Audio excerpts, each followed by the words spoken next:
तो ये रहा हमारा रैशनल नंबर का कुछ इम्पोर्टेंट बात है ना, जो टर्मिनेटिंग और non terminating, non repeating and repeating को लेकर जो बात होता है। ठीक है, तो हमारा जो पहला बात लिखा हुआ है terminating and non repeating decimal, इसका मतलब क्या होता है? देखिए, टर्मिनेटिंग का सीधा मतलब समझना है कि हमारे पास कोई भी rational number P by Q के फॉर्म में है, तो अगर हम उसको सॉल्व करते हैं तो हो सकता है कि वो डायरेक्टली सॉल्व हो जाए, या हो सकता है कि जब हम उसको सॉल्व करें यानी कि जब हम उसको डिवाइड करें तो कुछ डेसिमल प्लेस तक आए फिर वो कट जाए पूरी तरह से। तो उस कंडीशन में जो रैशनल नंबर हमारे पास आएगा वो टर्मिनेटिंग होगा। ठीक है, वो क्या होगा? टर्मिनेटिंग। चाहे वो डेसिमल प्लेस तक पहुंचने के बाद हो सकता है 4.2 तक पहुंचे और वो पूरी तरह से डिवाइड हो जाए, या हो सकता है कि 4 तक पहुंचे और डिवाइड हो जाए, तो दोनों केस में ही वो टर्मिनेटिंग डेसिमल कहलाएगा। लेकिन उसमें लिखा हुआ है साथ में नॉन रिपीटिंग, जब कोई नंबर डेसिमल प्लेस तक या आने से पहले, दोनों कंडीशन में अगर वो डिवाइड हो ही जाता है पूरा कंप्लीटली तो वो टर्मिनेट हो गया। तो जाहिर सी बात है कि वहाँ पे कोई भी नंबर का रिपीट होने का कोई चांस तो होगा ही नहीं होगा। तो जब पूरा नंबर कट जाता है तो उसको बोलते हैं टर्मिनेटिंग, और उसमें कोई भी नंबर अगर रिपीट नहीं करता है बार बार बार बार बार तो हम कह देंगे उसको कि वो रिपीट नहीं कर रहा है, तो उसमें एंड लगा के जोड़ देंगे non repeating decimal, non repeating बोल देंगे।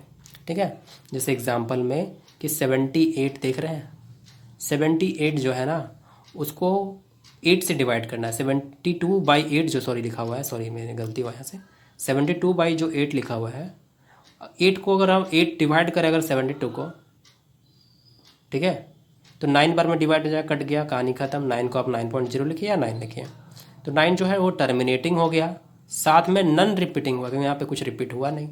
तो टर्मिनेटिंग एंड नॉन रिपीटिंग इसको डेसिमल बोलेंगे। ठीक है, ओके। इस तरह से एग्जांपल मान लेते हैं 42.6, 13.4, क्योंकि यहाँ पे टर्मिनेट भी हो जा रहा है, कोई नंबर से वो डिवाइड हुआ, इतना डेसिमल प्लेस तक आया, डेसिमल प्लेस तक आया बट रिपीट नहीं हुआ, तो उसको कहेंगे टर्मिनेटिंग एंड नॉन रिपीटिंग। तो उसी तरह से अगला को देखते हैं, लिखा हुआ है non terminating and repeating decimal. तो non terminating and repeating decimal का मतलब क्या होता है? तो non terminating and repeating decimal तक, नॉन टर्मिनेटिंग मतलब टर्मिनेट नहीं हुआ है, डिवाइड नहीं हुआ है पूरी तरह से, और उसमें से कोई एक ऐसा नंबर है जो बार बार क्या हो रहा है? रिपीट हो रहा है। जैसे 10 को डिवाइड देना है 3 से, जैसे मान लीजिए कोई मेरे पास रेशनल नंबर है 10/3, अगर हम इसको डिवाइड करेंगे तो 3 3 जा 9, फिर 1 बचेगा, फिर यहाँ डेसिमल देंगे 0 उतारने के लिए, फिर 3 3 जा 9, फिर यहाँ। तो ये जो कहानी है 3.333 का, ये बनता चलता रहेगा, लगातार बढ़ते रहेगा इस तरह से। तो इससे मतलब चल रहा है कि ये कभी ख़त्म नहीं होगा।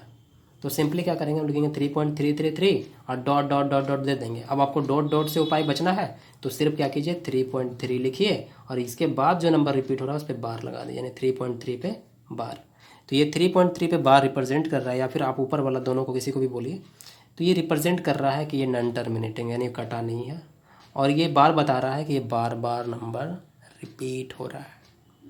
तो इसको बोलते हैं non terminating and repeating decimal. Example में 4.67 हो सकता है, उस पर बार, क्योंकि 67 रिपीट हो रहा था, तो इसीलिए हम लोग क्या किए 4.67 पे बार दे दिए। ठीक है।